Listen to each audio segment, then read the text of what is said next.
वक्रतुंड महाकाय सूर्यकोटी समप्रभ निर्विघ्नं कुरु मे देव सर्व कार्येषु सर्वदा. आज 6 जानेवारी म्हणजेच ह्या वर्षाची पहिली अंगारकी चतुर्थी. अत्यंत शक्तिशाली अंगारकी चतुर्थी बद्दल ह्या आजच्या दिवशी आपण 21 वेळा मंत्र जप करायचा आहे. जर आपण 21 वेळा मंत्र जप केला तर जीवनातील सर्व मोठी विघ्नेही दूर होतील. अंगारकी चतुर्थी म्हणजे मंगळवारी येणारी गणेश चतुर्थी, बरोबर ना? शास्त्रानुसार सर्व चतुर्थीमध्ये अंगारकी चतुर्थी सर्वात श्रेष्ठ मानली जाते. ह्या दिवशी आपण पूजा, उपवास, मंत्र जप करतो. या दिवशी जर आपण हे केलं तर अनेक पटीने हे फलदायी असते. गणपती बाप्पा या दिवशी भक्तांच्या हाकेला लवकर प्रसिद्धात देतात, बरोबर ना?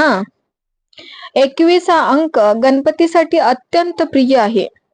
आपण कधी पण गणपतीसाठी 21 मोदक, 21 दुर्वा, 21 प्रदक्षिणा असं करतो. त्याचप्रमाणे 21 वेळा जर आपण मंत्र जप केला श्रद्धेने तर आपल्या आयुष्यामधले, आपल्या नोकरीतील अडथळे असतील, लग्नातील विलंब असेल, आर्थिक अडचणी आणि मानसिक ताण सर्व हळूहळू दूर होतात.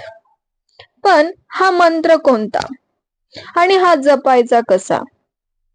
आपण ओम गण गणपती नमः हा मंत्र बोलायचा आहे आणि शांत एका जागेवर बसून मन अगदी एकाग्र ठेवा.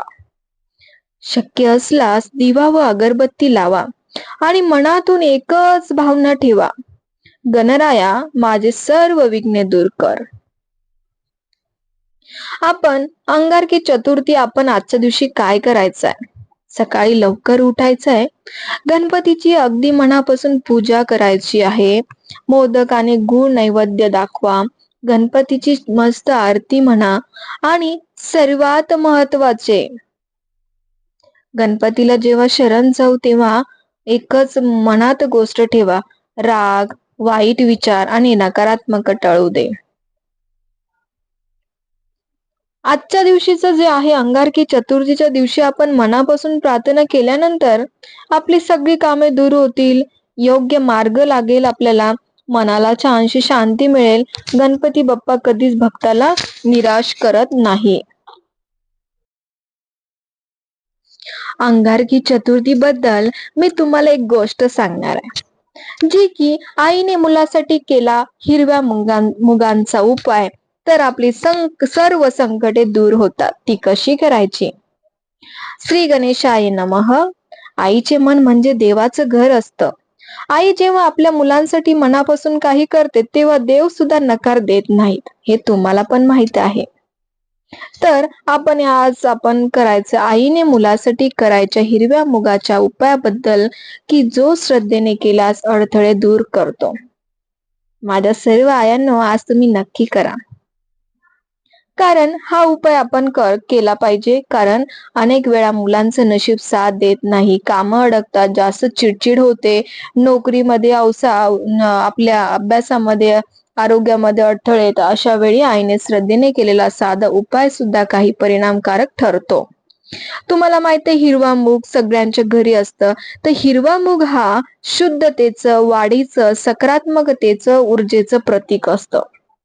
हा उपाय तुम्ही मंगळवार, गुरुवार, चतुर्थी, अंगारकी चतुर्थी ह्या दिवशी जर केला अगदी फलदायी ठरला जातो. तुम्ही काय करायचे माझ्या प्रिय आयांनो? मुठभर हिरवा मूग घ्या, ते स्वच्छ पाण्यामध्ये टाकून त्याला छोटा रुमाल मध्ये ठेवायचा आहे. गणपती बाप्पाचा जो आपण फोटो लावणार आहे, दिवा लावणार आहे, त्याच्या समोर तो ठेवायचा आहे. सकाळी छानस उठून आंघोळ करून स्वच्छ कपडे घालून देवाऱ्यासमोर दिवा लावा आणि हातात पकडून त्या मुलाचं आपलं नाव घ्यायचं आहे. तुमच्या मुलाचं नाव तुम्ही घ्या आणि 21 वेळा तुम्ही मंत्र बोलायचा आहे. ओम गण गणपती हे नमः असं 21 वेळा तुम्ही बोला. त्यापासून तुमच्या काय होणार, तेव्हा तुमच्या मुलाला शांती लागणार आहे आणि मनामध्ये म्हणायचंय, गणराया माझ्या मुलाचं सर्व वाईट दूर कर. मंत्र झाल्यानंतर मूग कपड्यात बांधून गरजू व्यक्तींना ते दान करा, किंवा जर हे शक्य नसल्यास एक दिवस आपल्या देवाऱ्यात ठेवून नंतर वाहत्या पाण्यामध्ये ते सोडायचं आहे. त्यामुळे तुम्हाला हा उपाय जर केला तुम्ही तर तुमचे सर्व अडथळे कमी होतील, मुलाचं मन शांत होईल, नकारात्मक ऊर्जेपासून तो दूर होईल आणि त्याला योग्य मार्ग सापडेल. हे चमत्कार नाही तर ही आईच्या मनापासून केलेल्या प्रार्थनेची शक्ती आहे. तुम्ही नक्की करा, हा तुम्हाला नक्की चमत्कार तुमच्या आयुष्यात घडणार आहे. आईच्या डोळ्यातलं पाणी आणि देवासमोरचा नमस्कार कधीच वाया जात नाही. देव उशीर करतो पण आईच्या प्रार्थनेकडे दुर्लक्ष कधीच करत नाही. म्हणून तुम्ही करा हा नक्की उपाय. तुम्हाला आजच्या दिवशी अंगारकी चतुर्थी बद्दल आहे. मित्रांनो, तुम्हाला व्हिडिओ कसा वाटला? तुम्हाला अंगारकी चतुर्थी बद्दल खूप खूप शुभेच्छा. व्हिडिओ नक्की बघा, लाईक करा, सबस्क्राईब करा. धन्यवाद मित्रांनो.